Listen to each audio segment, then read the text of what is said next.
Yeah, thanks. I appreciate it. Yeah, I appreciate being here. So this webinar is navigating uncertainty in business, and here's our agenda for today. We're going to talk about the neuroscience of change to start with. We're going to go through business and brain strategies, and then we'll also talk about the opportunity because every crisis has an opportunity within it, and in many ways we're facing a crisis, and business in general is needing to figure out how do we navigate, how do we think about this time that we're in, and thinking about our growth. So I'll give you a little background on me just so you sort of understand, like, who is this guy and why is he giving me this perspective or that perspective or whatever. So for over 20 years I've been in executive coaching. I actually started off playing beach volleyball, and so that's not the kind of coaching, but played beach volleyball in San Diego, California, ended up playing 2 Olympians at the peak of my career, and I was working at a startup internet company at the time. And they said to me, the CEO said, hey, you know how to succeed in one area over here. How do you feel about personal and professional development as a potential path? And so at the age of 20, they put me in charge of the 200-person startups personal and professional development program. So ever since that point, I've been passionate about helping people grow and develop. And I found that that success has a formula. And if you can figure out the formula, you can actually apply that to anything. And we're gonna see that a little bit later today in what we talk about. I also have a podcast called Awaken, and it has 1.2 million subscribers, which is kind of fun. So it's all about personal and professional development. I interview CEOs and best-selling authors and, et cetera.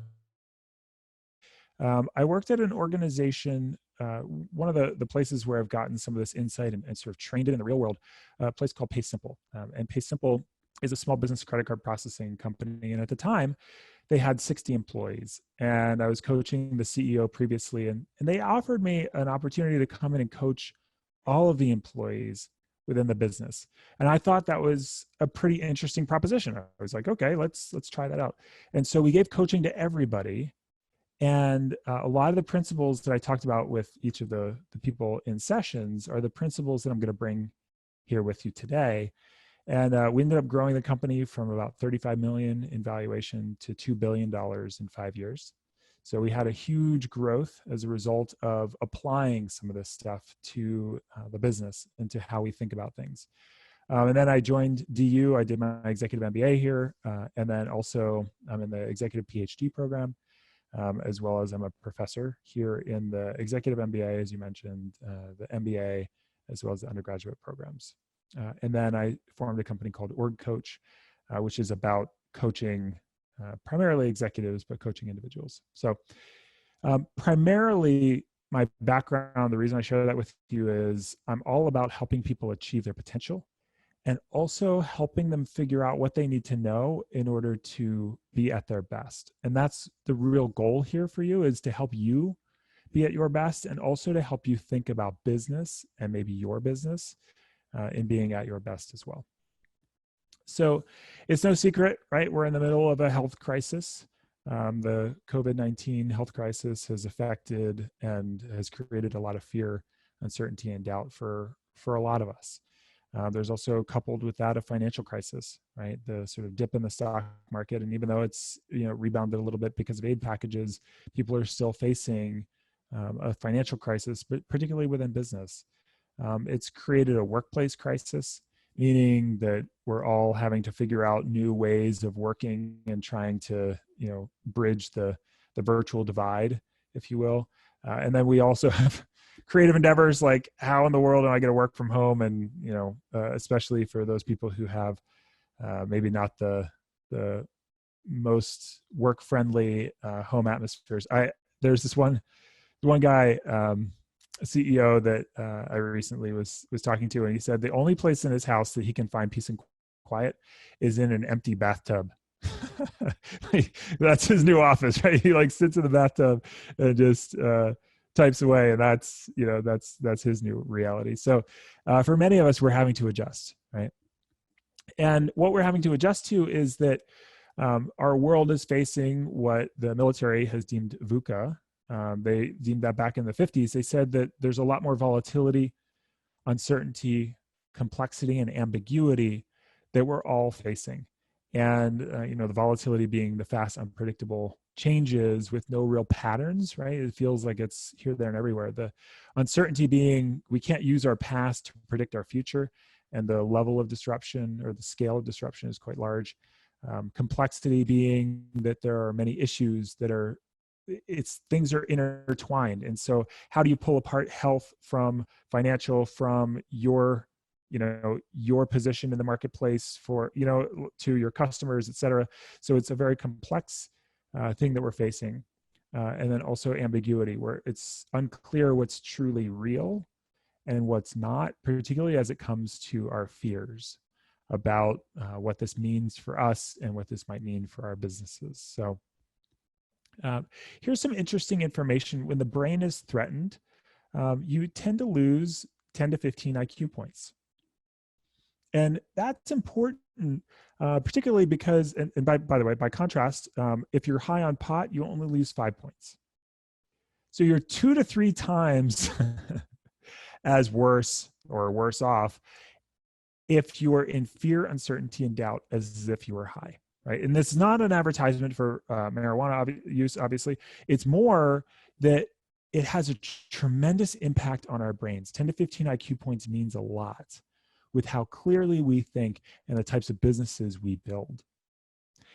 We also lose some of our working memory, which means that some of the things that we know we can do or should do, we just don't remember to do because our working memory goes down.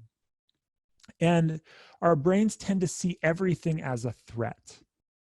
When we have this fear, uncertainty, and doubt, we tend to generalize it and say, well, I can't trust anything. I can't trust the grocery store, maybe cart that I'm walking around with and whether that's contaminated.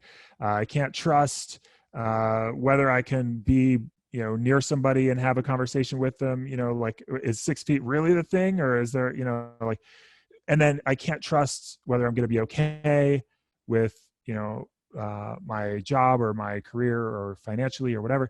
We tend to generalize threats. The brain tends to be associative in that way. And so it's important to understand our brains in order to understand how we can move forward effectively. So I'm going to ask you to say the first thing, and you can send it through in the chat if you'd like. Say the first thing for those that are streaming along here live. So what's the first thing that you see? So go ahead and call out the first thing or type in the first thing that you see. So what's in that picture? What do you see? Now, if you're like most people, chances are that what you see in that picture is either 2 women leaning towards one another. Usually people say women, or you might see chess pieces or vases or what have you, right? So that's the interesting thing, is our brains can actually see lots of different things depending on, right, how we view it, how we think about it, right? So one shadow looking to another shadow with vases, says one person. Shadows, no one for sure, right? And so it's interesting because our brains, we tend to struggle with what we see once we've seen something initially. So if you saw the shadows looking at each other, it's harder to see the vases. Or if you saw the vases, it's like, wait, there's just empty space there, right? And so that's the way that the brain works. All right, we're going to go on to the next one, right? So what do you see here? And send through the chat, right? Something that you see here. And so the first impression that your brain gets, one person said a face, somebody else said a face, right? A face, right? So you all agree that it's a face, right? At least many of you do. Now, you could also say fruit, as one person said, fruit combined into a face, a fruit face, says somebody else, right? So here's the deal, right? We all see and perceive something differently. But here's the real thing, right? All of that is true and none of that is true. What's really true is that it's merely light particles going through space, hitting our eyes. Our eyes take in those filaments of light, if you will, those packets of light, those photons. It takes it in and then it interprets it and calls it something.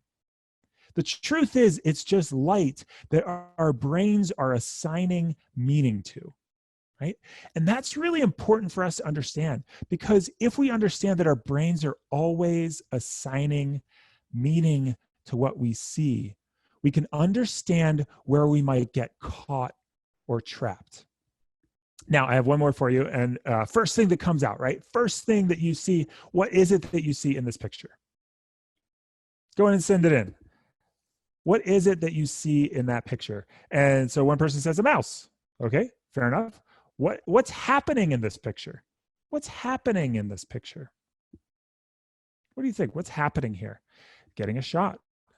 A lab mouse being injected, right?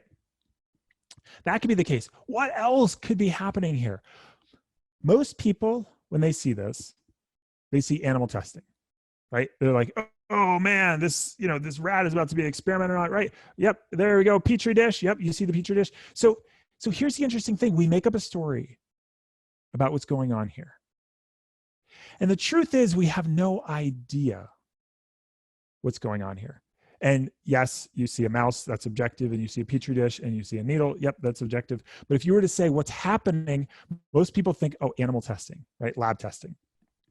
But we have no idea whether the mouse is actually sick and going to get a life-saving injection, whether it is animal testing, or whether the mouse is like, oh my God, like this is my favorite spot in the entire world. This is like a beach. This is like me hanging out at the beach.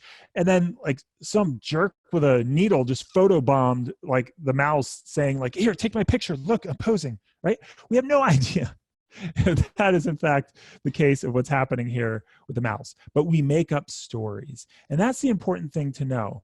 And here's a Mark Twain quote. It ain't what you know, it ain't what you don't know that gets you into trouble. It's what you know for sure that just ain't so. And so I would ask you, what's going on right now with the COVID crisis, with business, with you in your growth in your career as you're thinking about it? It's the stuff that not the stuff that we don't know, it's the stuff we know for sure that just ain't so.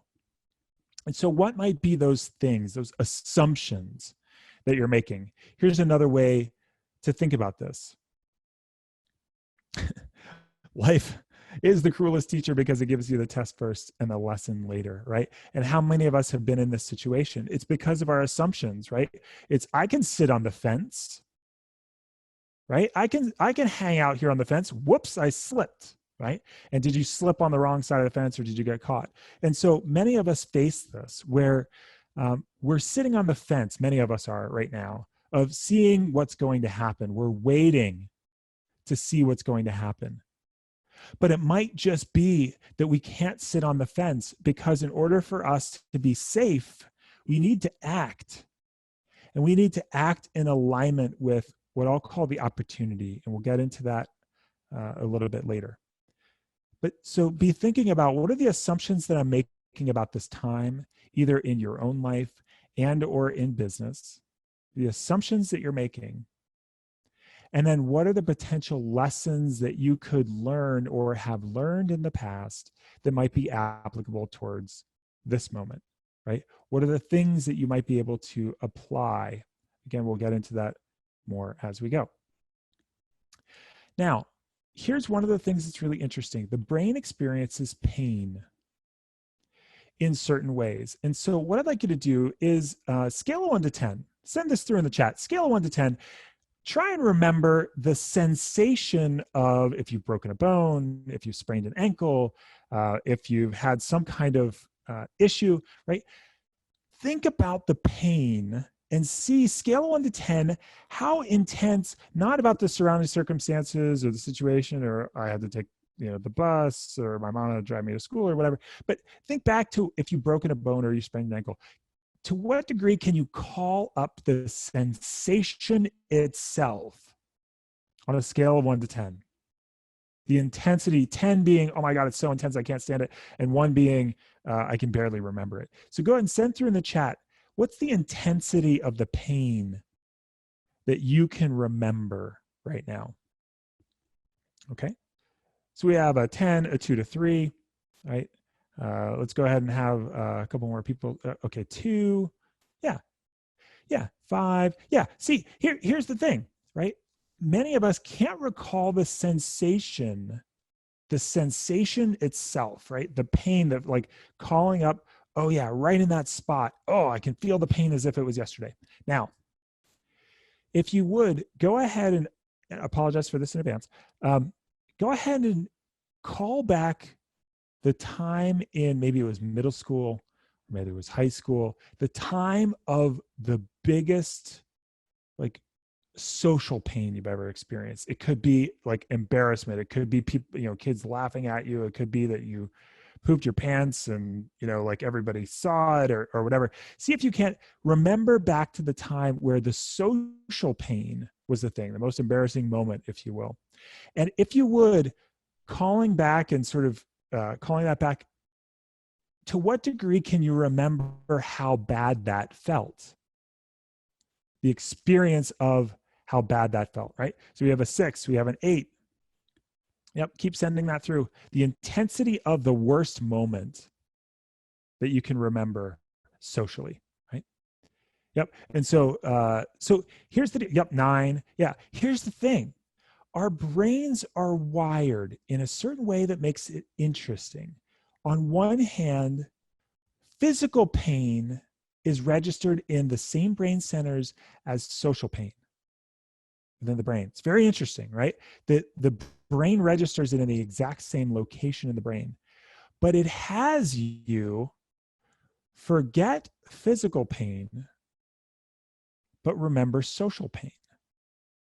Why? Well, it turns out that biologically, it doesn't make sense for us to remember physical pain. If you were, let's say, hunting and gathering, let's say you're going to pick some berries, right? Biologically, right? When the brain was forming. Let's say you were going to pick some berries. And let's say you broke a leg, or you sprained an ankle or something.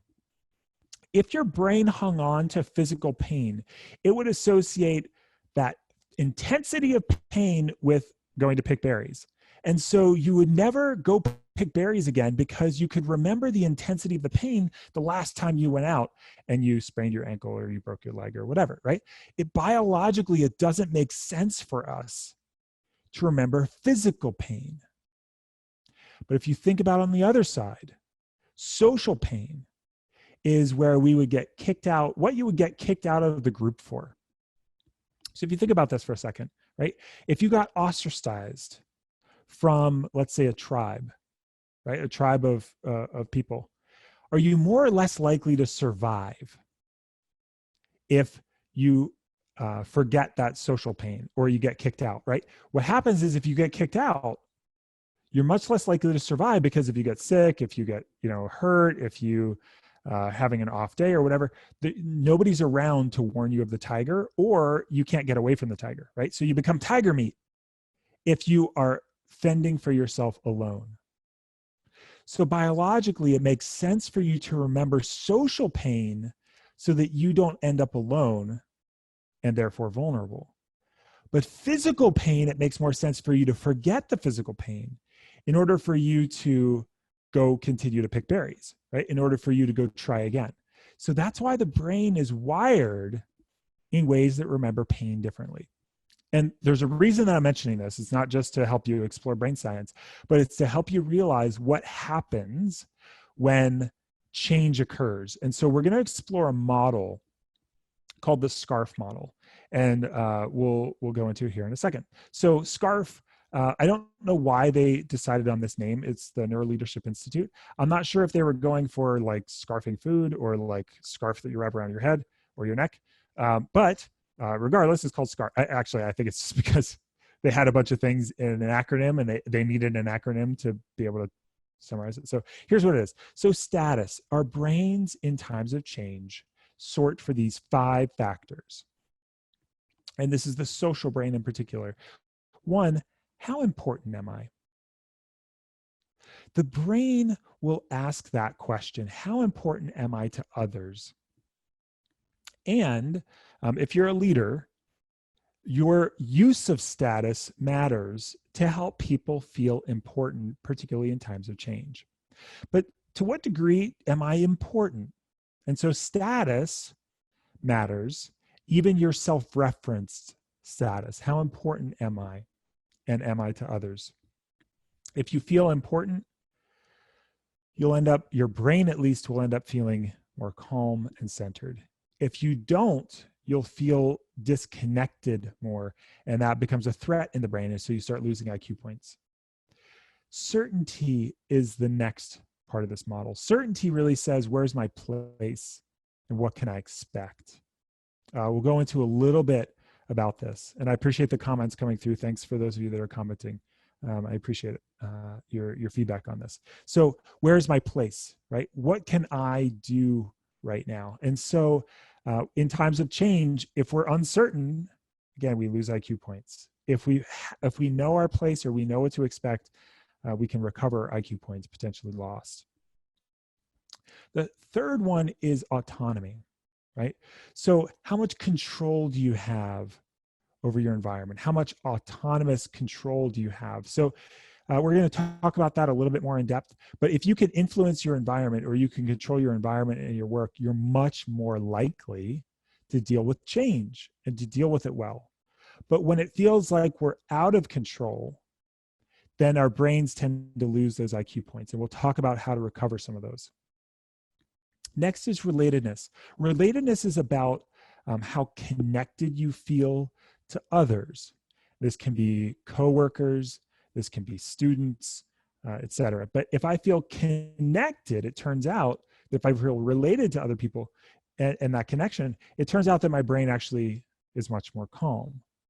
Versus if I end up feeling like I'm all alone and I don't know who to turn to, in those cases, I end up feeling very disconnected and my brain loses IQ points, right?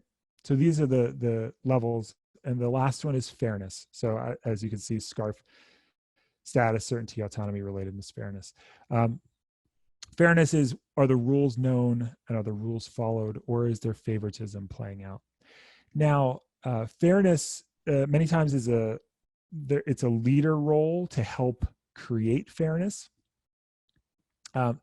In this way, if you're a leader, transparency is one of the most important things, right? So are you being transparent? Are you being authentic? Are you helping people to understand how the dynamics of the whole situation are working, right? If you can help people feel like a situation is fair, they'll end up adapting to change a lot better than if they feel that it's not fair. And I know a lot of people in the hospitality industry, and there's a way in which that the COVID crisis has people say, I just lost my job and it's not fair, right? And many of us, as we're facing this, we have to overcome this sense of fairness. And so, again, I want to build these building blocks so that we'll dive into 3 of them in particular a little bit more deeply. But I want to go into these building blocks because I want you to understand how the brain sorts amidst times of change. Awesome.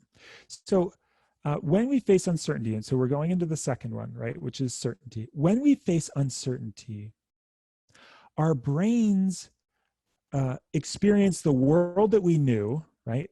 And then suddenly we have giant holes, right, in that world that we knew. We have this, if you will, these gaps. Say, I don't know what's happening here, right? It feels cloudy and uncertain. I don't know what's happening over here. It feels cloudy and uncertain, right? All these gaps. And what our brains tend to do is we fill in the gaps of what we consider to be certain. We fill those in with our fears. Our brains literally take the things that we're afraid of and we fill them in as if they're reality, and we start living that way. So if you're afraid that you're going to lose your job, you might start panicking, which has a visceral response. You might start talking about you losing your job with other people, which might make it more likely. You might do all kinds of things. We fill it in, we rehearse the fears that we have. And because we rehearse those fears, our visceral response ends up reacting, right? Our biology starts reacting to what we're imagining. what we have to realize is that the things that we're afraid of aren't necessarily reality, but our brains will fill them in as if they are. And so that's important for you to understand so that you can pivot and use some techniques, which we'll go into a little bit later on. Use some techniques to help you get out of that uncertainty or get out of that fear. And again, I appreciate the feedback that's coming through on the chat. So certainty. Underneath certainty, there's something that I call the 5 Ps. And so when you feel uncertain, this is what you can do. The first thing is you can come up with a plan, right? Let's say it's about a job loss. So what would happen if you did lose your job? What's a plan? If you don't have a plan, your brain will just spiral or spin and fill in uncertainty gaps with fears. But if you have a plan, you say, okay, if I lost my job, here's what I do. Here's the next, and then I do this in this scenario. Okay, so here are my 3 options. I would do 1, 2, and 3, or I would have these 3, whatever. So you come up with a plan. That plan helps your brain become calm and helps you navigate the changes better. Sometimes, right, we don't have a plan necessarily. We don't know exactly what we'll do because we don't know what's going to happen. And so we can't plan for everything. And so the second thing, the second fallback position is a person. Can you believe in a person to get you through? Now, if you're a leader, you might be the person that other people are looking to, right? And so it's your job to have confidence and certainty yourself. But what happens if you're not certain as a leader, or you're looking to a leader who isn't certain? Well, the third P is a set of principles. A set of principles that you can lean on or you can think about. And so here, I'll give you a story about this. I was working with a chief technology officer of a startup company, or of a company, and they were going to start acquiring other companies. Now, I worked with their team, and their team ended up coming into my office and coming to sessions saying, gosh, there's so much uncertainty about these acquisitions, right? Like, what's the code going to be like? And are we going to like the people? And are we going to get a say in this? And are we going to get a say in that? And there's all this uncertainty, and they were panicking a little bit. And in hindsight, right, it's a little bit silly because of, everything that's happening today, but they were panicking about this. And so eventually I had the next conversation with the chief technology officer. And I said, hey, listen, here's what's happening. People's brains are going wild. And I explained a lot of what we were talking about here. And I said, here are the 3 Ps. And he's like, well, I don't really have a plan per se, right? I don't know what we're going to face in these technology stacks of these acquired companies. I don't know what the plan is per se. I'm new as a leader, so they probably not going to believe in me as a person per se, even though I'm like, hey, we'll navigate through this. And so we got to the third P, which was the set of principles. And I said, okay, so again, sorry if this is a little contextually odd, but I said, great. Well, what are the principles that you're going to evaluate? And he said, well, we definitely know we're going to evaluate culture, right? How good of a culture fit is the organization? And he said, I know we're going to look at the code and make sure that the code is good enough, right? And they were worried about integrations. And they said, and then we'll look at the languages that they're using and the platforms that they're on and blah, blah, blah. So he said, great. So you don't necessarily have a plan for each company because that's going to change for each organization, but you do have a set of principles. He's like, yes. I said, that's what's important for you to articulate to the team. And so we ended up designing it so that he could reveal the 4 principles that he was going to use in evaluating a company and their technology. And so I met with each of his team members after that. And he said to me, he goes, oh, really? Well, each of the people who came in, nobody talked about uncertainty anymore. He came back around, the CTO did, and said, it's so interesting. I shared that and everyone went, oh, okay, great. And then they went about their business, right? They went about doing their coding. But until that point, their brains were overrun with uncertainty.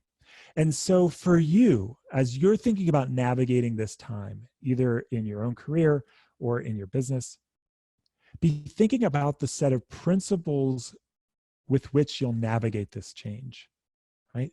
Are you going to be grounded? Are you going to make certain types of decisions, right? Are you going to say the principle is, I'll never make a decision when I'm upset, right? That might be a principle that you would use in navigating this change. So the 3 Ps. The next thing we're going to go into is autonomy, right? We talked about control. And so many of us think about control, right, as a very small circle. And then we think about all the things we can't control. But what we don't realize is that there's a third circle. And the third circle is a circle, what I call a circle of influence. We forget about this circle because we think we can either control it or we can't. But that's not actually the truth. The truth is that there are many situations where we can nudge the probability of an outcome happening this way or that way, right? I was thinking about this the other day. I was talking to somebody and they were saying, like, oh, recently they lost their job. And I said, oh, great. Well, not great, but you know what I mean? Like, okay, well, tell me about that. I said, well, I just felt like it was totally out of my control. And I said, okay, well, give me a little bit of, history as to why you think it's out of your control. Well, I got hired, I'm in sales, and they just needed to lay a bunch of people off, and so they ended up laying me off. And I said, okay, well, what was it that you could have controlled that may have increased or decreased the probability of, or influenced your probability of being fired? And he said, well, he's like, I see what you're getting at. He goes, yeah, I wasn't really one of the top sales producers. And I said, well, tell me, like, why? He goes, well, I wasn't a top sales producer because I really didn't kind of want to work that hard. I was like, okay, here we go.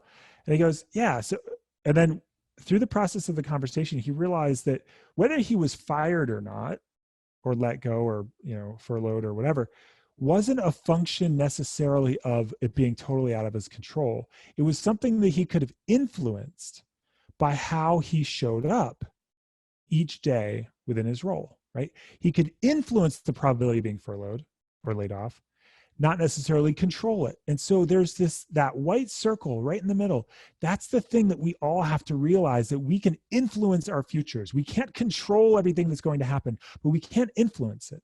And so if we focus on the green circle, right, that circle of what you can control whether you send an email or not. You can control whether you make a phone call or not. You can control a lot of different things. And those things that you can control will likely influence the things that you can't control and increase probability one way or the other about how your life will turn out. And that's one of the core factors in those that I've interviewed that have been extremely successful, and those I've talked to or coached that haven't been. This circle of influence, for those who are very successful, they realize they're always playing a probability game of putting their energy into the things that they can control and they can influence, and that they know what is on that outside periphery, but they become skeptical about what's out of their control because they realize they can nudge it in one way or the other. And so they're always proactively nudging their lives to become the lives that they really want and become and have the results that they really want. Great. That third factor that I was mentioning before is relatedness. And relatedness is this thing, and while we can't give each other real high fives, probably right now, we can't give each other energetic or virtual high fives, right? And so what it means is that your relationships really matter, particularly when you're feeling isolated, right? Social distancing isn't meant to be this thing where you end up sort of solo, alone, and drowning in this isolation. So what we have to do, particularly because relatedness is a part of how our brains function, we have to reach out more actively. My wife and I, we celebrated with our extended family. We extended some recent holidays, right? And so what we ended up doing is, instead of having the meal alone, we ended up bringing them into a Zoom conversation, and everybody at their various locations had food that they brought, and some of it was similar. They brought to the table, they brought to the party, and so we ended up eating together as if we were sitting around the table, right? And so recreating or creating opportunities to have interactions. The more that you feel like your life has changed to the point where you have to pull back, the more you need to consciously create bridges towards others. And believe it or not, other people are feeling that isolation. And so the more that you reach out, the more likely it is you're going to actually get a ping back, especially now, is because people want to feel relatedness. They want to feel connected. And you can see that reflected in social media, as well as how people are interacting with one another. It can bring out the best or worst in people, but in many cases, it's the best in people. People will extend. Great. So again, just to summarize status, right? How important am I? Certainty, where's my place, right? What can I expect? Autonomy being how much control do I have? Relatedness being how connected do I feel? And fairness, are the rules known and followed? Is there transparency and authenticity? Great. We're going to talk now about various kinds of stress. And how, if you would, go ahead and send through in the chat, to what degree do you feel good stress versus bad stress? Which do you tend to feel or experience more often? Good stress or bad stress? What would you say? What do you experience more often? Good stress or bad stress? Good stress, good stress, bad stress. Okay, all right, so it's mixed, right?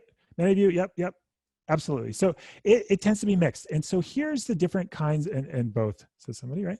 So here's this spectrum, if you will, a normal distribution about stress as it relates to performance. Now, many people don't understand good stress versus bad stress. So what I'm going to share is, if you're sitting on the couch and you're only watching, let's say, Netflix or whatever, and you're eating potato chips and doing whatever, you're bored, you're not going to be very productive. That's on that one side.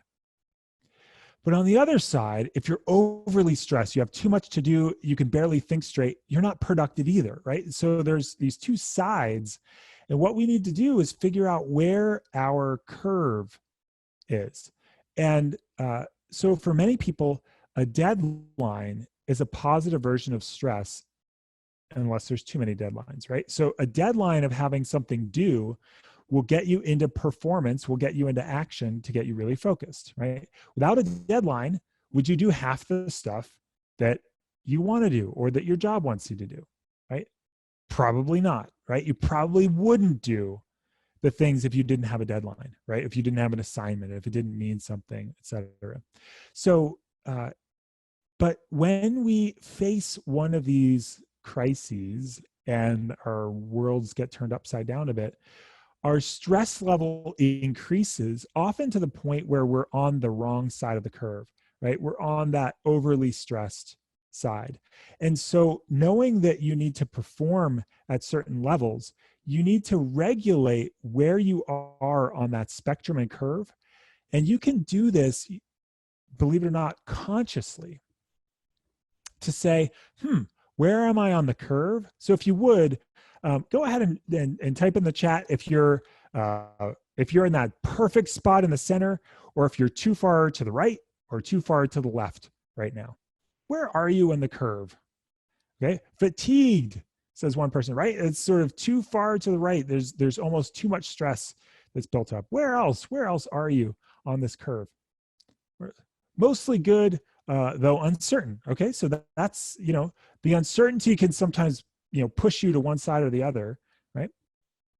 Great. So that's the question: inactive and motivated. Interesting. Okay, so there's sort of that side, right? And so what happens is wherever you are on the curve, right? Fatigued to healthy tension, oscillating, right? Oscillating back and forth. And so in a moment that you find yourself, let's say, too stressed, your job is to figure out ways and have techniques that you can use to dial you back to that peak performance state. Or if you're under stressed, meaning you're not stressed enough, to figure out ways to get yourself right. Do you have to set a deadline? Do you have to make a promise to somebody? Do you have to, right? Do you have to do something that gets you into gear, right? And so that's the game in many ways that each of us has to play. The game of having ourselves have an ideal amount of stress. Great. I'm going to continue on here. So if you had a spider on your arm, here's one of the techniques. There was a study that was done on if you had this giant spider on your arm, what would work? What would work? So would it work? I'd like you to go ahead and send in the chat, which of these options do you think would work the best? Would it work best to label the anxiety? I'm anxious with this spider on my arm. Would it work to imagine the spider as less threatening, called reappraisal? Would it work best to distract yourself? Or the fourth condition, and this was a laboratory experiment, the fourth condition is that there's no specific instruction. It's the control condition. It's whatever people would naturally do. So which do you think would work? Which do you think would work? You can send through 1, 2, 3, or 4. Which got the best outcome, or you can type the words. It's up to you. What do you think would work? 2, imagine it's less threatening, called reappraisal. Great. 4, maybe 4, right? Maybe the control condition, maybe no specific thing. 3, perhaps, maybe distracting yourself, right? Maybe 3 would work. Okay. Interesting. Yeah, 1, because you can't deal with what we don't know. Interesting. That's another thought. So here's what the results actually showed. And many of us, we're faced with this, right? We're faced with this crisis, and this crisis is the spider, and we need to figure out how to get through it. And so how do you get through it in such a way that recovers your brain IQ points, right? That has you be the most resourceful. And that's what this is about. Label the anxiety is actually the one. Oddly enough, and it's exactly like our participant said, it's exactly right. You're taking it from being an unknown to being a known, right? Taking from being this thing that I don't know what to do to, oh, this is what it is, right? So the feeling that you feel, right? I'm anxious. Oh, okay, I know what it is, right? At least your brain has a starting point to then recover. And so that happens with all kinds of emotions, particularly fear. And you might ask yourself a follow-on set of questions. What am I anxious about? I'm anxious about losing my job. And then again, that series of questions. What am I afraid is going to happen?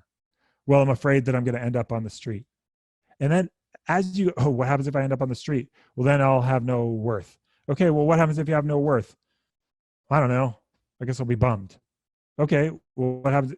Like if you follow it through, eventually you realize, it's maybe not as likely as I'm making it out to be in my mind.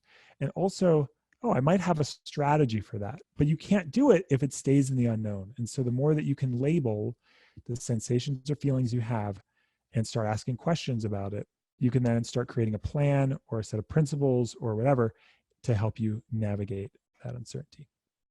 Cool. Great.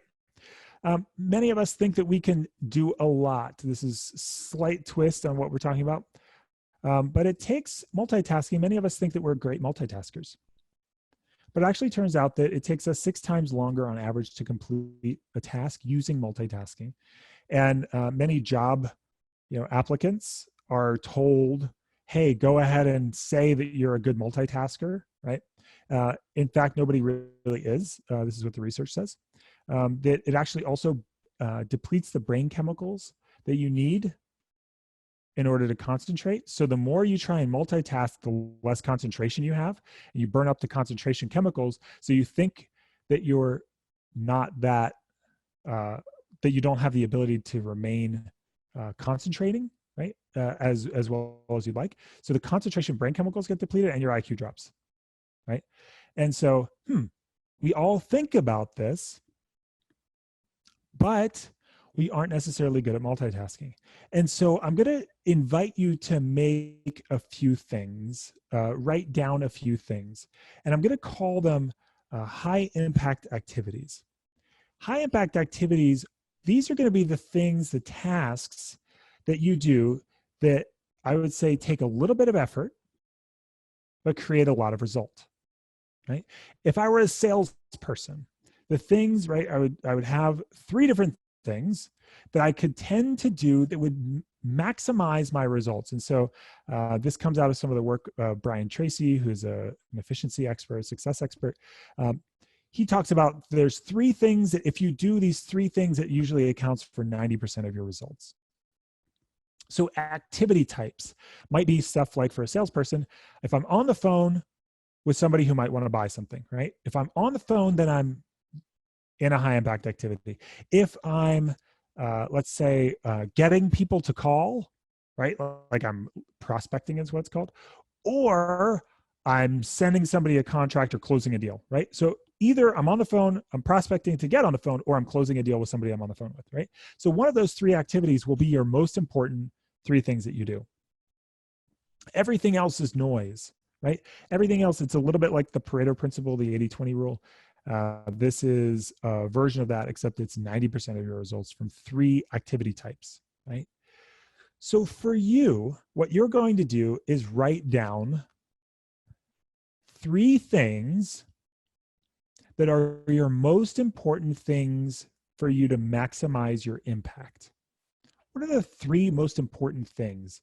Go ahead and jot them down, and then we'll talk about a perspective about them. What are the three things that might be the most important activities that you do that get you the most results? Great. And so some of you are writing them in the chat. Awesome, right? That's what we're looking at, right? We're looking at, can it be good sleep? So I love that. It can be that sleep ends up fueling your productivity in other areas. That's actually a wise statement. Yeah. Great. So there are going to be certain activities that you do. But here's what's interesting. You have to cross off one of them in times of crisis. What I mean by that is your brain can't prioritize more than three things at any given time. If you think about a lion tamer, the lion tamer doesn't get eaten by the lion, which I find is fascinating, right? Why doesn't the lion tamer eat the lion? Why doesn't the lion eat the lion tamer? Not the other way around. Because you think like, oh my gosh, this person should be getting eaten right now. Why don't they? Well, if you look at the picture, there are four prongs on the stool. The lion's brain experiences those four prongs as four separate threats, as the lion tamer is saying, yeah, lion, right? Don't eat me, sit back, become docile. And because those four separate threats are coming at the brain of the lion's brain gets overwhelmed and becomes docile. And so too is it with us. We tend to get overwhelmed, we become docile, and that ends up being counterproductive to our ability or our attempt to make progress. And so by contrast, you're going to write down, if you want to, an activity of what are all the other low impact activity things that you do? What are all the things that don't matter? You'll end up with two lists, the things that really matter in this time and the things that really don't matter right now. And you have to make sure that you narrow down to the two things that matter most in high impact activities, because as you're dealing with change, your brain will have fewer resources to process you actually being able to focus and make progress on things. Great. So I'm going to skip ahead here just a little bit. And I'm really appreciating all that we're doing and all that we're talking about. But I want to make sure that there's time for one of the other things that we're going to talk about. So I'm going to fast forward slightly to make sure that there is time for that. So we'll start here. Great. And actually, I'm going to re-hit the button that says, go ahead and share the screen. Great. Here we go. And so what I'd like you to do in the chat is answer this question. Is it better to be optimistic or pessimistic? Is it better to be optimistic or pessimistic? Go ahead and send that through in the chat. What you think. Is it better to be optimistic or pessimistic? So, we have one answer, optimistic, optimistic, optimistic. Any other? It depends. Oh, another optimistic. Okay, it depends. Which is it and why? So if this were the platform where I could unmute you and everything, we'd have a debate, right? Because I believe in strong debates make strong arguments. Optimistic, understanding dangers. Interesting, great. So here's what it turns out. The research shows that it depends, and that it depends on how committed you are. That's a weird statement, right? It depends on how committed you are. And so here's what I mean by this statement. If you're not committed to a certain action or outcome, it turns out that your brain is better off to be optimistic about that, because optimism will get you into motion. Pessimism, if you're not fully committed, pessimism will have you never start, right? And so the enemy of progress in many ways is pessimism at the wrong time.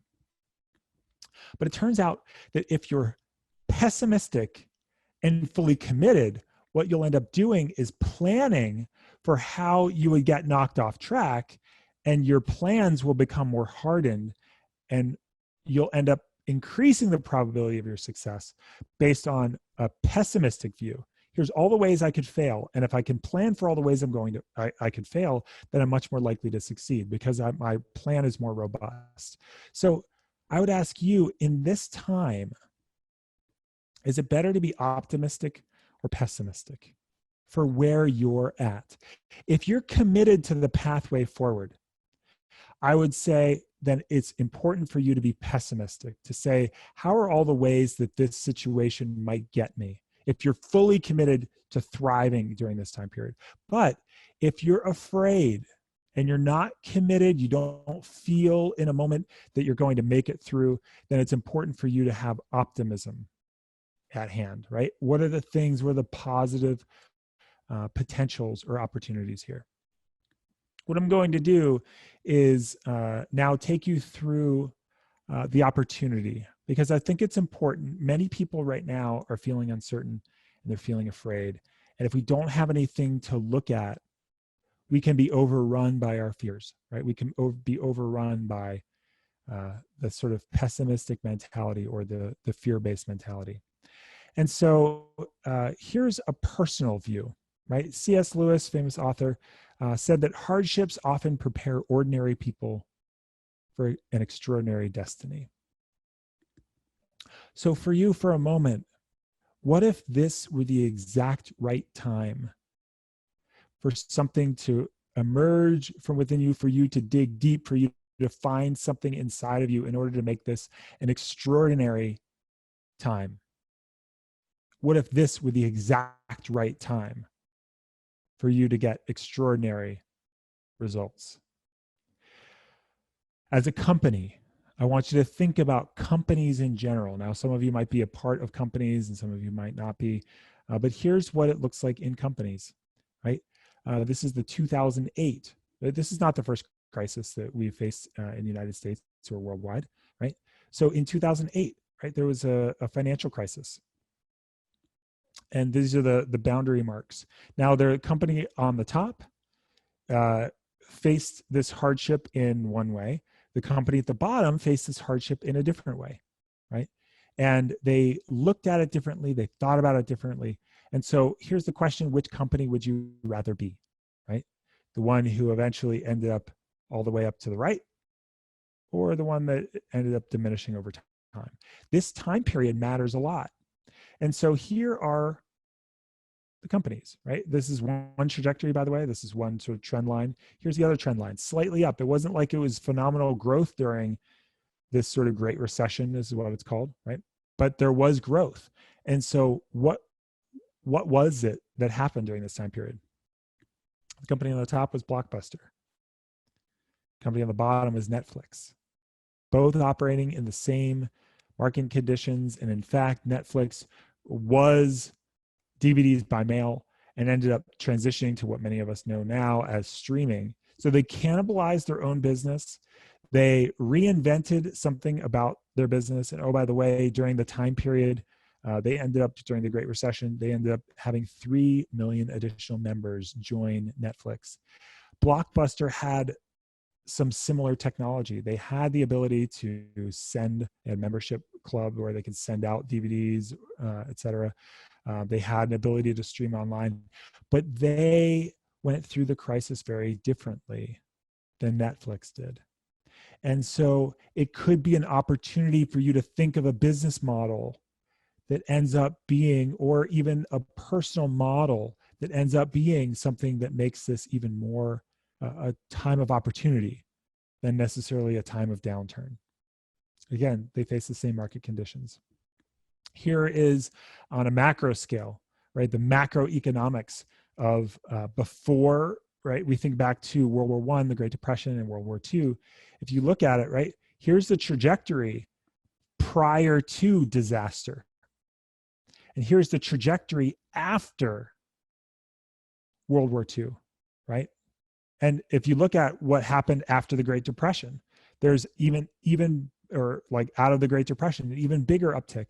So if you think about the macro perspective, this is an opportunity. Hardship can drive progress. I know the businesses that I coach and the executives that I coach, they're thinking about this. One, they're thinking about how do I navigate this, but they're also thinking about how can we become a stronger, better company as a result of the crisis that we're facing. And so I'll end with this, which is that Darwin was very much misquoted. Darwin is what? Survival of the, what's Darwin known for? Survival of the what? Go ahead and send it through in the chat. Right, go ahead and fill in the gap. What is it? Survival of the, yeah, it's fittest, right? We all know that. It's survival of the fittest. That's what Darwin is quoted as. But it turns out that Darwin was misquoted. Here's what Darwin actually said. It is not the strongest of the species that survives, nor the most intelligent that survives. It is the one that is most adaptable to change, says Darwin. It's the one that's most adaptable to change. And so right now, we are being asked to adapt to a change in maybe how we work, a change in how we're educated and how we interact. There is a lot of change that we're being faced with, but our ability to thrive, to survive and to thrive actually depends on our ability to adapt to that change. And so hopefully you can see as you reflect back that if you understand how your brain works amidst uncertainty and you realize that the SCARF model, right, how you deal with particularly certainty, autonomy, and relatedness will help recover IQ points. If you can see that you need to prioritize the actions that you take and that when you're feeling anxious, you can label that to help regulate where you are on that curve.